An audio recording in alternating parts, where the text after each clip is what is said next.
नमस्कार दोस्तों, मैं हूं अंजलि। स्वागत करती हूं आप सभी का आपके अपने YouTube चैनल भारत जी के विद अंजलि में।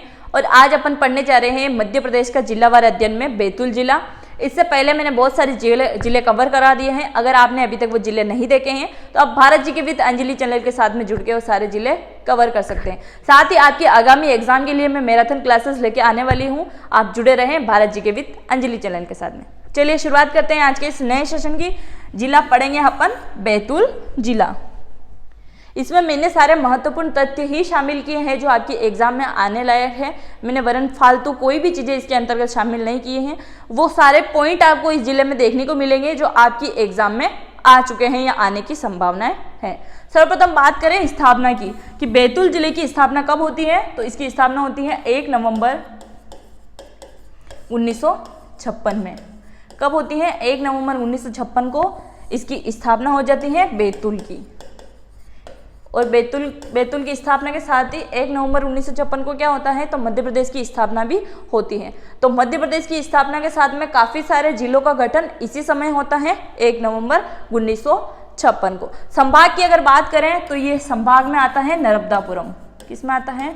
नर्मदापुरम। नर्मदापुरम संभाग के अंतर्गत आता है बैतूल जिला।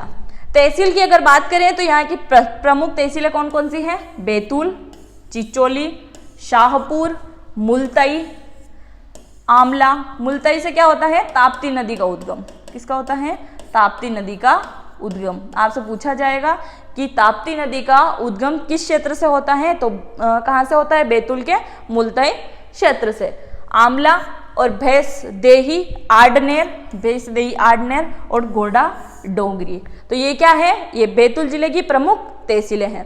बात करें यहाँ की टोटल जनसंख्या की, तो टोटल जनसंख्या कितनी है? 15,75,362 यहाँ की टोटल जनसंख्या है। ये 2011 के अनुसार 2011 के अनुसार क्या आंकड़े हैं इनके? 15,75,362। अभी तो काफी बढ़ चुकी होगी। जनसंख्या घनत्व की अगर बात करें तो 157 प्रति वर्ग किलोमीटर। प्रति वर्ग किलोमीटर क्या है ये है जनसंख्या घनत्व। साक्षरता की अगर बात करें तो 68.9% ये टोटल साक्षरता है। पुरुष साक्षरता अगर आपसे पूछा जाए तो 76.6% क्या है? पुरुष साक्षरता है। और अगर आपसे पूछा जाए महिला साक्षरता तो 16.9% क्या है? महिला साक्षरता। इसके अलावा अगर आपसे पूछा जाए लिंगानुपात क्या है, तो 1000 पुरुषों पे 971 महिलाएं हैं। कितनी है? 1000 पुरुषों पे 971 महिलाएं। नेक्स्ट आता है यहाँ के कुछ महत्वपूर्ण तथ्य जो कि बैतूल जिले के बारे में है। आमला में वायु सैनिक की छावनी है। वायुसेना की छावनी कहाँ पे देखने को मिलेगी आपको? तो आमला के अंदर देखने को मिलेगी बैतूल जिले में। वनोपज का केंद्र यह है। वनोपज का केंद्र क्या है? बैतूल जिला। गोडा डोंगरी यहाँ की प्रमुख तहसील है। इसके अंदर क्या है? 1930 में क्या होता है? आदिवासी गजन सिंह कोरकू ने क्या किया था? अंग्रेजों के विरुद्ध जंगल सत्याग्रह यहीं से शुरू किया था। किसने किया था? गजन सिंह के द्वारा। तो सत्याग्रह की शुरुआत कौन करते हैं? गजन सिंह कोरकू, अंग्रेजों के विरुद्ध गोडा डोंगरी के अंदर। प्रदेश का पहला सैनिटरी पैड बैंक कहाँ पे है? तो वो बैतूल जिले में खुलने वाला है। यानी कि ये क्या है? प्रस्तावित है। यानी कि आने वाले समय में क्या होगा? यहाँ पे प्रदेश का पहला सैनिटरी पैड बैंक यहाँ पे खुल जाएगा। राज्य में सबसे पहले काजू की खेती बैतूल जिले में ही की गई थी। यानी कि काजू सर्वप्रथम कहाँ उगाए गए थे या काजू की खेती सर्वप्रथम कहाँ की गई थी? तो बैतूल जिले के अंतर्गत की गई थी। देश का 5वां धाम क्या है? देश का 5वां धाम कहे जाने वाला बालाजीपुरम बैतूल में स्थित है। तो देश का 5वां धाम है। यानी कि हिंदू धर्म में जितने भी तीर्थ स्थल होते हैं उसके अंतर्गत सर्वप्रथम अगर नाम आता है मध्य प्रदेश के किसी धाम या तीर्थ स्थल का, तो वो कौन आता है? बालाजीपुरम, जो कहाँ स्थित है? बैतूल जिले के अंतर्गत स्थित है। ये देश का 5वां है और मध्य प्रदेश का आप पहला बोल सकते हो। ऐसे तो मध्य प्रदेश में 2 ज्योतिर्लिंग भी हैं। 2 ज्योतिर्लिंग भी हैं।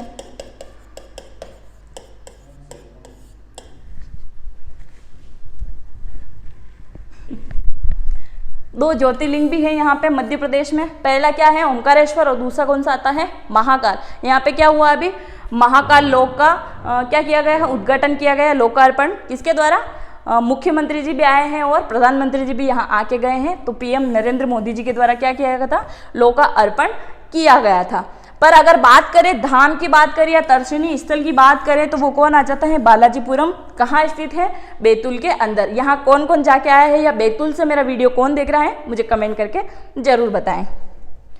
नेक्स्ट आता है बैतूल जिले का बांचा गांव, सोलर चलित चूल्हे वाला पहला गांव है। यह आपसे सीधा सीधा एग्जाम में क्वेश्चन बनेगा क्योंकि ये करंट का क्वेश्चन है। तो बांचा गांव सोलर जिले में चलित चूल्हे वाला पहला गांव है। मैंने एमपी पुलिस की रणनीति बनाई है, उसमें मैंने आपको सीधा सीधा सा बताया था कि अगर आप एमपी या एमपी पुलिस कोई भी एग्जाम की अगर आप तैयारी कर रहे हैं तो पिछली बार जो गलती करी है वो इस बार ना करें। क्योंकि क्या हुआ था, 2021 में जो वैकेंसी आई थी एमपी पुलिस की, उसमें क्या हुआ था कि मैथ्स बहुत सारों ने ज़्यादा पढ़ी, क्योंकि 17 के अकॉर्डिंग उन्होंने पेपर को लेके चले थे। मैथ्स बहुत ज़्यादा पढ़ ली, रीजनिंग पढ़ ली, पर भारत जी के, करंट अफेयर, एमपी जी के, एमपी करंट, इस पे किसी ने ध्यान नहीं लगाया और उन्होंने क्या किया, पैटर्न पूरा ही चेंज कर लिया। तो इस बार आपको क्या करना पड़ेगा, एमपी जीके के साथ साथ एमपी करंट पे भी अच्छी पकड़ बनानी पड़ेगी ताकि आपके सारे एग्जाम अच्छे से क्लियर हो जाए। आप बराबर टाइम सब सब्जेक्ट को दो। इसके ऊपर मैंने एक रणनीति का वीडियो भी बना रखा है। अगर आप एमपी पुलिस की तैयारी कर रहे हैं तो आप वो रणनीति वीडियो जरूर देखें, आपको सारे डाउट जो भी हैं आपके क्लियर हो जाएंगे। तो बैतूल जिले में क्या है, बाचा गांव में सौर चलित चूल्हे वाला पहला गांव ये बन चुका है बैतूल जिले का। मुक्तागिरी जैन तीर्थ स्थल कहाँ पे है, तो ये बैतूल के अंतर्गत आता है। और ये वाला क्वेश्चन आपके एग्जाम में काफ़ी टाइम रिपीट हुआ है कि मुक्तागिरी जैन तीर्थ स्थल कहाँ पे है, या सिर्फ आपसे मध्य प्रदेश लिखा हुआ मिलेगा या फिर मध्य प्रदेश का जिला आपको बैतूल देखने को मिलेगा। तो मुक्तागिरी जैन तीर्थ स्थल कहाँ पे है, तो ये आता है बैतूल के अंदर। और यहाँ क्या है, जैन धर्म के 56 मंदिर हैं। अगर कोई भी जैन धर्म से संबंधित ये वीडियो देख रहा है तो आपको यहाँ जरूर जाना चाहिए, क्योंकि आपके धर्म के क्या है 56 मंदिर कहाँ आपको देखने को मिलेंगे, मुक्तागिरी जैन तीर्थ बैतूल के अंतर्गत। यहाँ पर 3 प्रसिद्ध गुफाएं भी हैं। कौन कौन सी गुफा है, महादेव, पार्वती और गायकोटा गुफा। तो महादेव, पार्वती और गायकोटा गुफा आपको कहाँ देखने को मिलेगी, बैतूल जिले के अंदर। ये 3 प्रमुख गुफाएं यहाँ पर है। भूतों का मेला मलाजपुर गांव में लगता है। और मलाजखंड कहाँ आता है, या आप मुझे बताएंगे। भूतों का मेला कहाँ लगता है, तो ये बैतूल के अंतर्गत लगता है। इससे पहले गोटमार का मेला अपन पढ़ चुके हैं।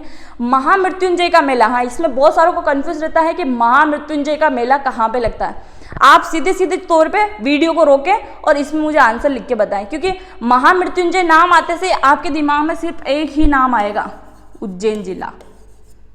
सही कहा ना मैंने, उज्जैन जिला ही नाम आता है बहुत सारों के। मेरे खुद के भी माइंड में पहले यही आया था, क्योंकि मैंने जब सुना था ये वाला क्वेश्चन कि महामृत्युंजय मेला, तो मुझे लगा कि उज्जैन ही होगा। पर इसका आंसर आप उज्जैन नहीं लगा के आएंगे, क्योंकि कंफ्यूज करने के लिए आपको ये ऑप्शन देखने को मिलेगा। इसका आंसर रहेगा रीवा। क्या रहेगा, रीवा। और रीवा के अंदर क्या लगता है, महामृत्युंजय का मेला लगता है।